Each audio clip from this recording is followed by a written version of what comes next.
after several years of miscarriages. When I got married in 2021, we got pregnant almost immediately after we got married. My husband and I were very excited because we wanted to start building our family immediately.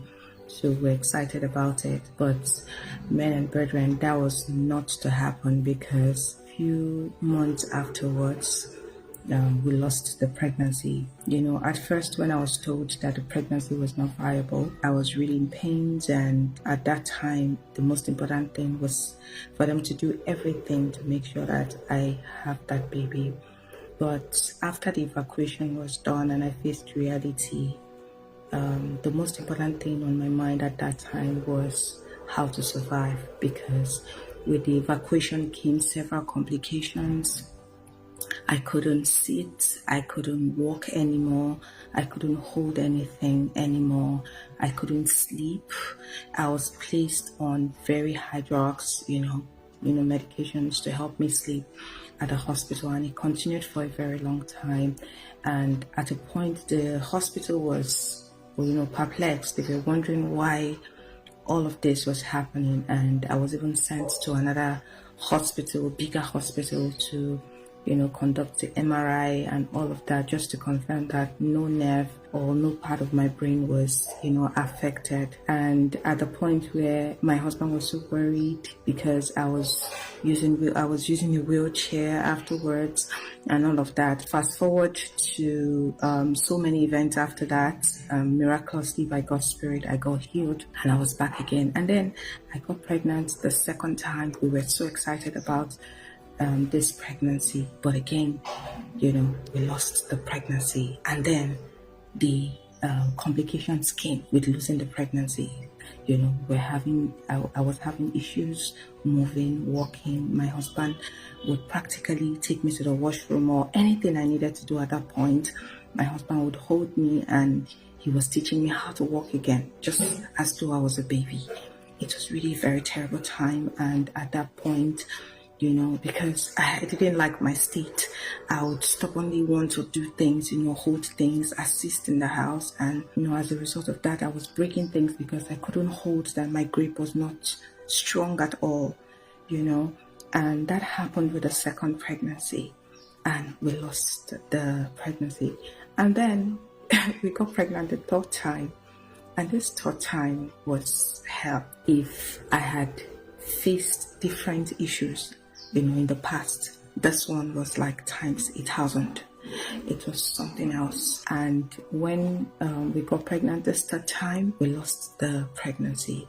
But because of the trauma that we had in the past with evacuations and all of that, we decided that this time around, we spoke to the doctor and he said, well, I could give you some pills and, it will take out the fetus without, evacuation. I said, okay, let's try that. And then that was it. And men and brethren, I bled for 7 months. 7 months. The hospital, the doctors could not even know. They could not detect where I was bleeding from, why I was bleeding.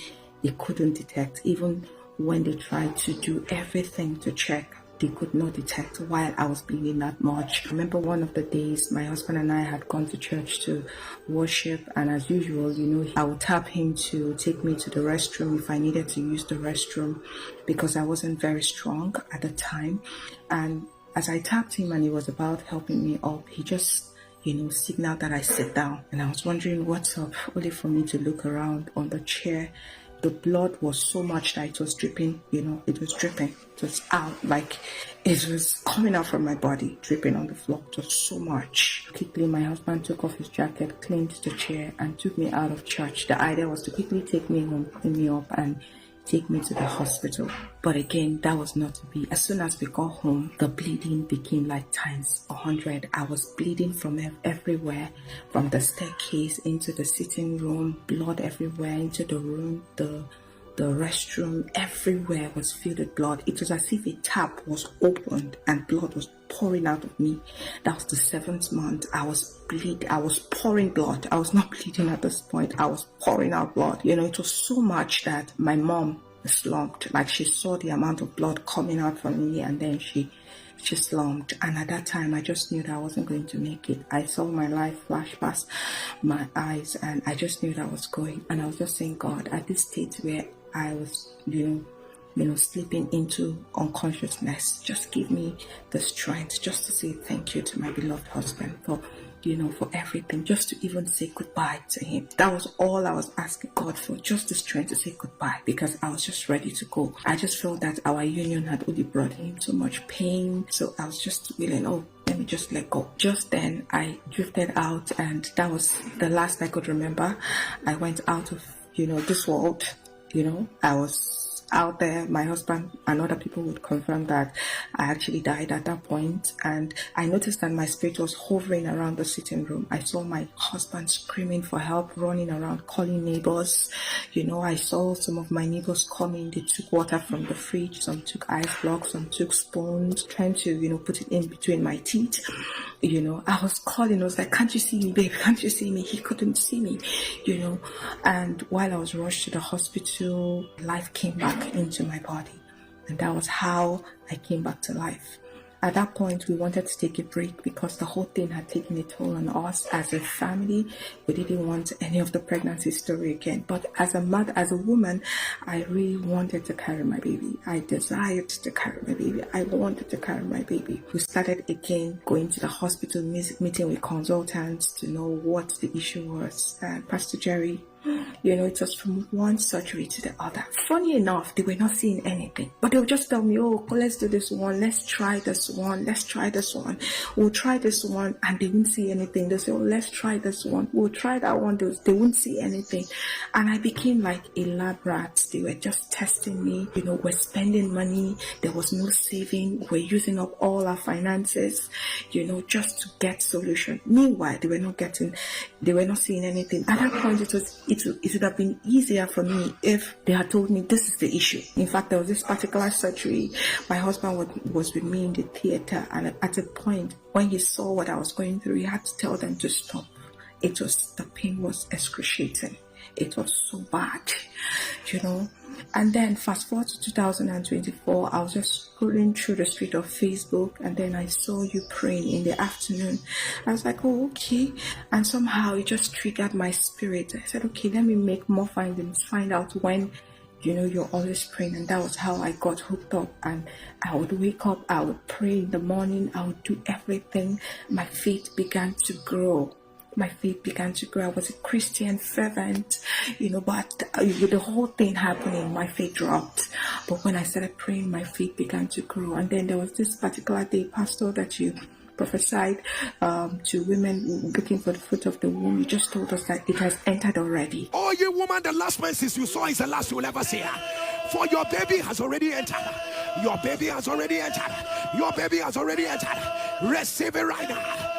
My husband and I had actually made a short trip to Ghana at that time, and I was praying from our hotel room, and as soon as we made that prophecy, that declaration, I just tapped him. I was cold, I was shivering because the weather in Ghana was very cold at the time, but I just called him. I said, come and do your part, come and play your part. Pastor has prophesied. Oh yeah, come and do, come. And that was how we got pregnant. I realized that we were pregnant, and we were excited about it. But then again, Pastor, oh my God, the story started again. I was having the same feeling. There's this strange sensation I feel whenever I get pregnant. It will look as if I was sitting, or I am sitting in a pool of water, as if I'm sitting on a river. Then as soon as I had this one, being the fourth pregnancy right now, I still having that same feeling, that exact same feeling came, at the point my faith was almost going down. It's like, God, not again. I can't lose this pregnancy. And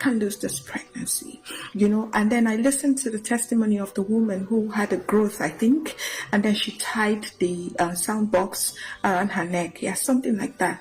So that night when I slept, I took my gadget, I wrapped it around my stomach, and then I told my husband, I said, peradventure I sleep off, please just keep replaying this for me. And that was just how the journey, continued until my faith grew to the point that I became angry in my spirit. I became angry in my spirit, not again. I said, the devil, you cannot use me. You cannot use me. You cannot use me as your playground. Not anymore. And then I petted my baby. Oh my God. It was so seamless that even on the day I had her, I was walking. Can you imagine? I was walking. Can you imagine? Labor came. We went to the hospital. In a space of 45 minutes, less than that even, I had her.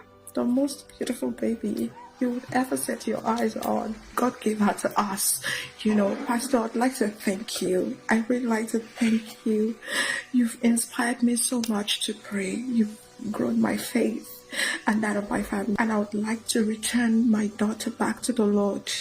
I want to return her back to the Lord. I'd like to thank you for being an inspiration, not just to me, but to this generation. And dedicating her again on this altar. She belongs to the Lord. She will do great and mighty things for the Lord and for the gospel. Thank you so much for listening. God bless you, sir. Thank you. Somebody celebrate a roar! Celebrate a roar! Celebrate a roar! Celebrate a roar! Celebrate a roar! Celebrate a roar! Somebody give the Lord a loud shout! Give a roar a big shout!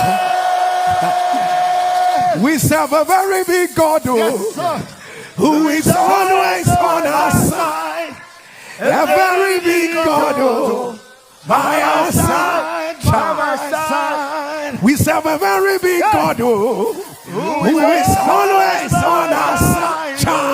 A very big my God, by my side. We serve a very big God who is always on my side. A very big God by my side. This guy God I've never seen your time. This guy God blessed be your holy name. We the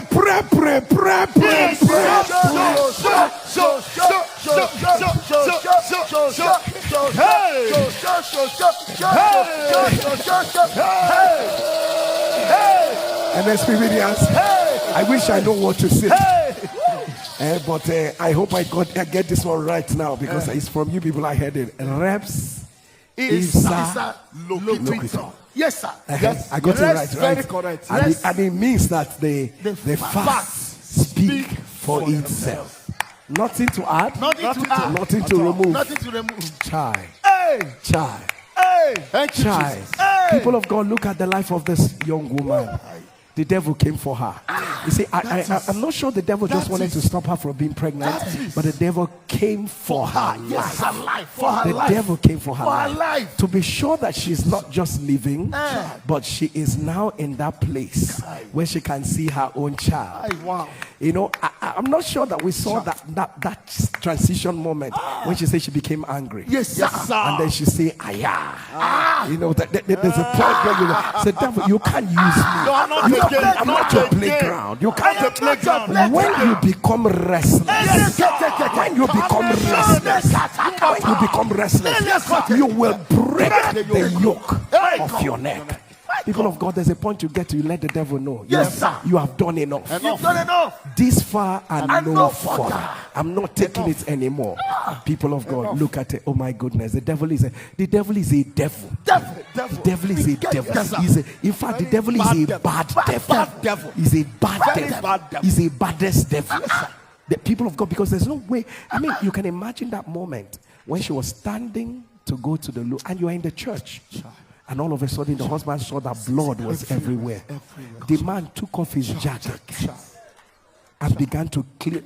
What kind of embarrassment was that? So you can imagine everyone sitting by them in church. People who were on the, so because, I'm sure that the rest of how did she leave? How did they manage the shame? How did they, that is the devil, you see, we will shame you on this altar. And people of God, that is why your adversary, the devil, go it about seeking from whom to My devour. God. And people of God, when you're still recovering from that testimony, comes the testimony of our brother. You're welcome, you know, and you're welcome. And that is why sometimes it's okay for them to say what they say, because until hand touch you, when hand touch you, because and people of God, you know, this kind of testimony, we need to share it, and let them know one day we will hear your testimony on this. Anybody who Thank you so much for listening to the end. Please like this video, share it with someone, and kindly subscribe to this channel. Thank you so much for your support. God bless you.